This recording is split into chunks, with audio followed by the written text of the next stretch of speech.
Era un niño que soñaba, un caballo de cartón. Abrió los ojos el niño y el caballito no vio.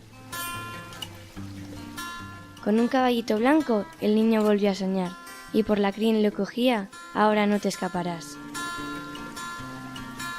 Apenas lo hubo cogido, el niño se despertó.